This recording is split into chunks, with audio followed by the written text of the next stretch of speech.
Noemi Kish is an incredible entrepreneur who managed to scale her LinkedIn following to over 50,000 followers in just 8 months. So if you're also trying to build a strong personal brand, stick around to the end to find out how she did it. Yeah, so I'm really excited about the online space. I see a huge opportunity in the sort of having a personal brand and a business around a personal brand.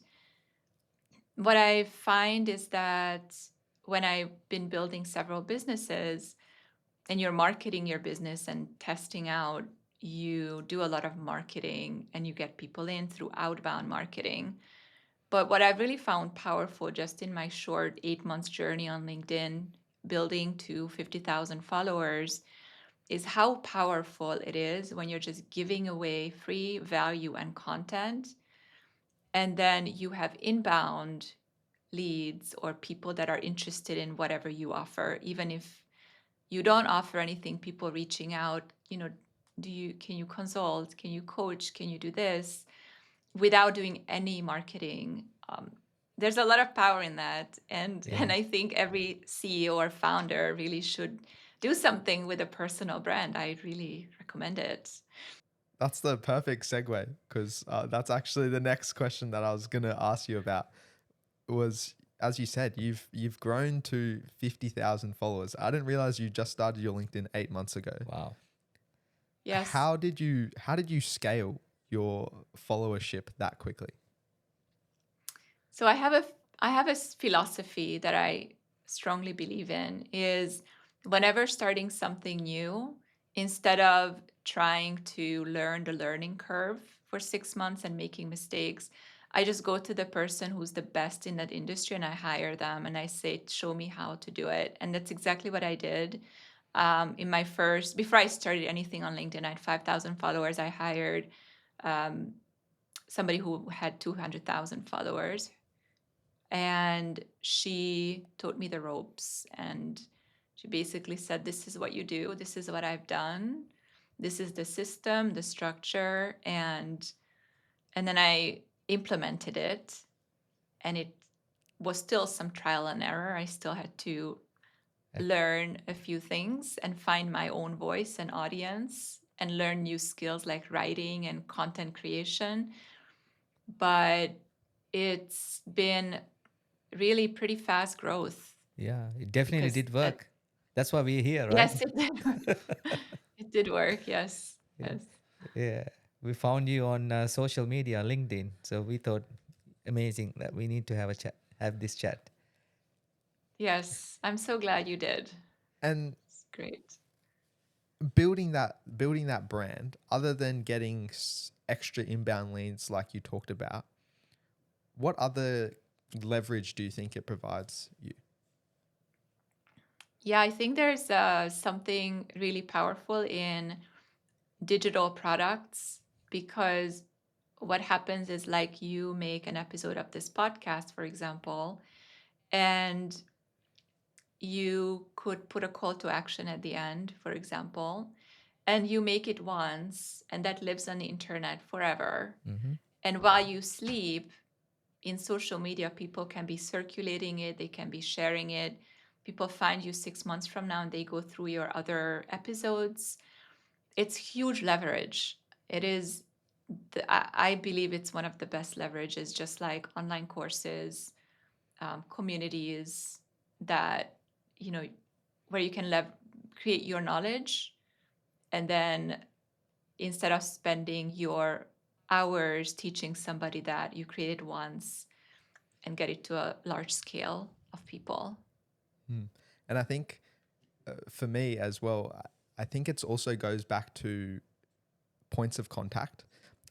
Someone once told me for someone to make a decision in something, then it needs to be 7 touch points or points of contact where they see you, or it's also big in advertising. That's why these big companies are on buses and trains and things like that, because when you see them, it's just another one of those touch points before when it comes to the decision time, you go, oh, I've seen these people around, they have reputation.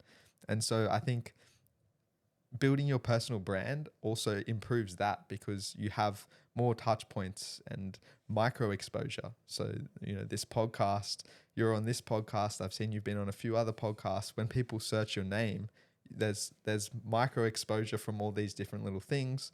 So then when they see your newsletter pop up, they might go, "Oh, I've seen her on a few different things. I'll sign up." And so I think Exactly. Create that trust. it builds trust and reputation That's it. having a lot of micro exposure. It's so true. You're building trust, and people, will either they have to like you and they have to trust you to buy from you. And with content, you can create both because people will say, "Okay, I resonate with her. She seems to know. She seems to have things that are valuable to me. Like I want to learn about entrepreneurship or the topic you're teaching." And then they trust you because you keep showing up consistently. Just, Yeah. like you were saying, Dylan, it's so important. Yeah, no, I mean, so exactly. So when we started this podcast, we were looking for something that we both wanted to enjoy, and what we also wanted to do something positively impact others. So I mean, this discussion we are having right now, Noemi, um, someone listen to this and listening to your story. If some one person get like positive experience, and they get motivated by your story, that's exactly what we want to achieve. It's not just building a personal brand is important, but again, how can we really create a positive impact? So I think, as you said, the leverage, I mean, we spend probably hour having this chat, but it will probably listen by 100 other people, so it's like 100 times played or more, right? Exactly. Yeah. Yes, Yeah, it's a powerful, very powerful thing. it really is. It's great, especially when the people doing it are passionate about that topic. It just really shows. It resonates for 100%. And, we're both trying to build our personal brands a bit more. And I'm sure many people listening are. Do you have any tips? Any tips? Yes. I I would, if somebody's new to content create personal brand building, I would recommend starting on LinkedIn. It's a really not as saturated as other platforms, and it also has a lower barrier to entry because you don't necessarily have to do short form video or go viral or any of that. You can literally just put yourself in front of connections and write authentically about your journey, your story, and start giving away tips and things that you've learned. All you have to be is 2 steps ahead of the people you're talking to, and you can teach anything, give away value. And then once building up the LinkedIn, I think it's smart to move into other, like a newsletter, because platforms, you don't own the audience you build. You're putting in all this work creating a lot of content, but the algorithm really decides who gets to see it. So maybe 10% of your audience sees your content when you post something. So I really recommend starting a newsletter, and the people who resonate with your newsletter, then they get 100% of your emails. They may not open it, but you can get to everyone. And then what I'm doing next now is getting to cross platforms. So I'm starting a new mode of content creation which is short form videos. And so I'm actually going on the channels with video to really be three-dimensional with my personal brand. And so I'm doing it really step by step.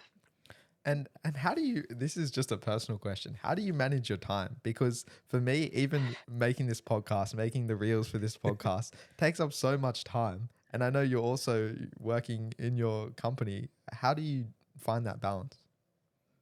Yeah, um it, whenever I start doing something, I like to do it myself so I can tinker with it. I can like perfect it. Like my content, I've always done to the T myself.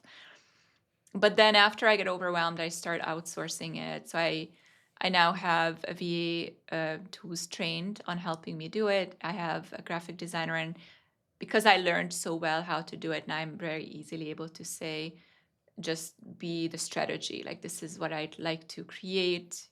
And then, yeah, I mean, I like time blocking. What I like to do is, because we have so many things going on with business and notifications and all that, I literally have to block out and put my phone on D&D between 9 and 12, because that's when I'm most fresh. So I try not to do appointments during that time. I literally just focus on, like, what am I moving forward during this hour that I need to do. Yeah, time for some deep work. Yes, deep work. And then the rest of the afternoon is like things I have to get done. Talking to my team, getting on Slack, doing any kind of meetings, podcasts, which I love.